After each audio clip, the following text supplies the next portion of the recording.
Welcome back to the Plus Money Podcast, your home for the best soccer bets in 15 minutes or less. We've got a loaded slate of Champions League on the horizon. We will take you through my best bets for two of the games every single day for the next 3 days. We have games Tuesday, Wednesday, Thursday, some really great action. I'm very much looking forward to it. Before we dive in, if you're looking for more, you can follow me on Twitter at Angel Passaro. You can follow the podcast at the Plus Money Pod. If you're looking for goal scorer props, those are over on the Patreon for $5 a month. You get 4 extra episodes. We'll do a bonus episode for every single weekend. I'll also have Champions League props, other things that I'm looking at written up over there. That's the Plus Money Pod on patreon.com. Let's jump into it. We start with Juventus. They're taking on Dortmund. This is a really fun matchup. Juve obviously getting into a great all-time classic game over the weekend with Inter Milan.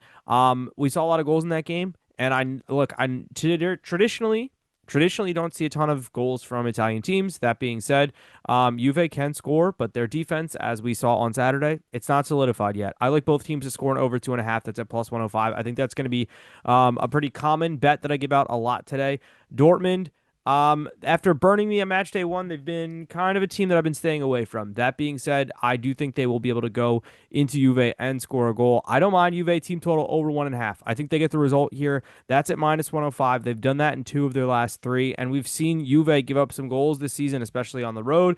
They gave up goals to St. Pauli on the first day of the season in the Bundesliga, an all-time collapse from Dortmund in that one. Yeah, I think Juve do get the result at home here. We'll see, but like I said, kind of not covering myself here, or I'm not taking that. So I think Juve and both teams to score, or Juve and over 1.5, whatever. However you want to get there, I do think Juve get the result in this game, but I'm not betting on that. Real Madrid are taking on Marseille. These are two teams that score a lot of goals. I like both teams to score an over 2.5. It's hitting the last 2 for Madrid. It's hitting 1 of 4 for Marseille. Marseille have had a lot of games with red cards, either themselves or the team that they're playing. That's minus 125. Over 3.5 goals in this game is at like plus 115. I like goals in this game because there's players for Marseille that are capable of scoring, especially on Real Madrid. We saw Real Madrid give up goals in the Champions League last season to some teams in France. I don't think they've fixed all their defensive issues. They are definitely more balanced under Xabi Alonso, but not everything's been fixed just yet. I like the first half over 1.5 here at plus 108. That's hitting 2 of the 4 that both teams have played so far this season. Both of them tend to get off to quick starts. It's a plus number. So if you're looking for a plus number there, I gave you one. Let's jump to Wednesday. Another great slate. We go to Bayern Munich. They're taking on Chelsea. A lot of history with these two clubs. Obviously, Nicholas Jackson on loan at Chelsea right now, or on loan from Chelsea to Bayern Munich. You're getting a great number here on Chelsea. And I know they had a really disappointing result in the Premier League, getting that late goal against Brentford, thinking they won it, and then giving up a 90 plus whatever goal. And Bayern are off to a flying start in the Bundesliga. But here's the thing. To me, Bayern are head and shoulders better than everybody in the Bundesliga. And I actually don't think that midfield is as good as other people are thinking it is. Goretzka, Kimmich are two guys to me that are on the wrong side of it with their career. Kimmich is obviously still like a top tier talent. Goretzka to me is a little bit overrated. I think Chelsea have the players to dominate this midfield in this game. And I think that is something to look out for. Chelsea double chance at plus 125 is something I'm going to take a stab at. We saw them rotate a lot over the weekend, I would assume in anticipation of this game. Cole Palmer's not off to the best start of the year so far for Chelsea, but I think they can go to Bayern and get a result. A couple other things I like in this game. Marc Cucurella, one shot that hit off the bench for us over the weekend. He didn't start, but he's done that in 5 of his last 7 for Chelsea. That's minus 110. I like that a lot. Chelsea team total over 1.5 is plus 190. There's a lot of goal scorers on this team, and I don't think Bayern have truly been tested just yet in the Bundesliga. They gave that total up 5 of 14 times last year. And yeah, a lot of those games weren't against elite talent. One other thing that I will bring up, I think Harry Kane, Golden Boot winner for the Champions League at plus 1100 is really good value. I'm not doing a lot of futures this year for the Champions League. Going to dive into those a little later into the season. But I think Kane at plus 1100 is really solid value. They have some easy games that he will score hat tricks in or has the ability to stat pad in. And I think quarterfinals is probably a minimum for them. just because of the talent that they do have. It obviously depends on runs, and it will help if they, like last year, have to play in that knockout round of the playoff round and get 2 extra games. We'll see what happens, but Holland at plus 650s, I think that's actually really fair for him. After that, there's a lane there, and I think Kane, most goals in the Champions League that's a really good number at plus 1100. We jump to Liverpool. They're taking on Atletico Madrid. Really interesting matchup here. Atletico not off to a good start. They finally got their first win in La Liga over the weekend and kept their first clean sheet. Liverpool, after 3 straight games without keeping a clean sheet back to back, but obviously Arsenal, they kind of contained them and didn't get out and really do a lot themselves. And in the Burnley game, Burnley offered nothing. Literally had 0.00 XG in that game. But I like both teams to score in over 2.5 here at minus 105. It's hitting 3-5 for Liverpool. Only 1-4 for Atletico. A lot of 1-1 draws for them. Atletico Madrid, 11 shots in the game is plus 115. They've hit 13 or more in 3 of their 4 games so far this season. Liverpool have given up 11 in 2 of 5. They've given 10 or more in another 2 games. So again, that Burnley game is kind of the only outlier where Liverpool are giving up a ton of shots.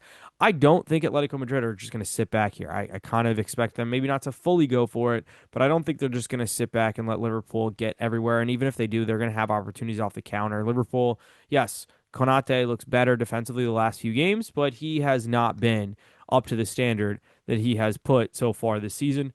I think that will improve as Liverpool kind of settle into the season a little bit more. But this is a big test both early on for both of these teams. I don't think Atletico will want to lose this game. Thursday, 2 fun games. There's some good action earlier in the day. But Manchester City take on Napoli. This is really interesting. Kevin De Bruyne comes home. There's also 2 former Manchester United players that could be in the lineup for Napoli. Rasmus Højlund scored over the weekend for Napoli as they got the win over Fiorentina. We gave you guys money line. We gave you guys team total. We gave you guys over 2.5 clean sweep on that game from us. Wasn't the best weekend, that being said, but got to celebrate the wins where we can. Again, one thing I want to point out here, Antonio Conte actually has a pretty good record against Pep Guardiola going back to his days in the Premier League. But what he does not have a good record in is European football. I think Napoli will get at least into the next stage of the league. At minimum, I would say they're going to get into the knockout round of this competition. I don't think top 8 is like a guarantee for them. Yes, they have a deeper squad, but this Lukaku injury is a big one. I know they went and got Højlund on loan. They have Luka, but I don't know. I think they're going to win the title in Italy, but I don't have expectations for them in the Champions League. I think this is a team that kind of gets knocked out in the round of 16. I don't think they have the capability of going to Manchester City and getting a win. It would be a huge, huge moment, and Manchester City have struggled early on in the season. So I don't think Manchester City getting a win here is a lock, but I do like both teams to score in over 2.5. That's at even money. That's plus 100. Yeah, there's some guys from Napoli who could definitely score in this game and give Manchester City some trouble. If they come in and they press hard, Manchester City have not been playing well out the back. But that being said, Haaland looks like he's on incredible form based on what we saw this weekend. Phil Foden getting a goal, first time in a long time.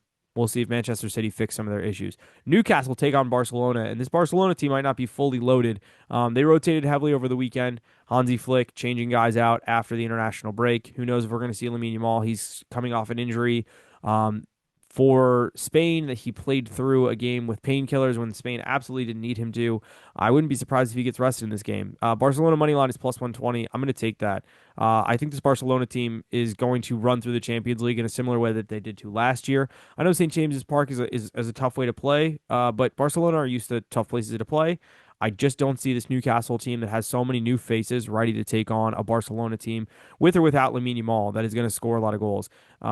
If Yamal's not available, they can just put Rafinha down the right and play, Marcus Rashford down the left. I think they can just overwhelm Newcastle. But if you're worried about that, team total over 1.5 is minus 135. They've hit that in 3 or 4 games so far this season. But I think Barcelona get the win here. Newcastle didn't play great in the Champions League last time. They got that famous win against PSG at home. This Barcelona team is better than that PSG team. The biggest thing that Newcastle can do to Barcelona is just make this game a really physical one. There's some younger and smaller players. out there for Barcelona. That being said, I see Barcelona getting it done. Ultimately, I think they're too good. Um, and even with rotation, I still think they'll take care of business against Newcastle. That will wrap it up for me today. Quick one for you guys. Like I said, 6 games, couple bets for every single game. I think we had one plus number and one just under below. So lots of action for you guys for the next couple days. Should be very exciting. If you're looking for some goal scorer props, I have a bunch over on the Patreon. Like I said, that's $5 a month. It gets you an extra bonus episode every single week, and I'll probably continue to do some goal scorer stuff over on there.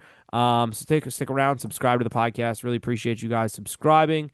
We will be here every single weekend for Champions League action. So make sure you're coming and checking us out. We'll have you stuff at least Tuesday morning as we get ready for Champions League all season long. Have a great week. Best of luck.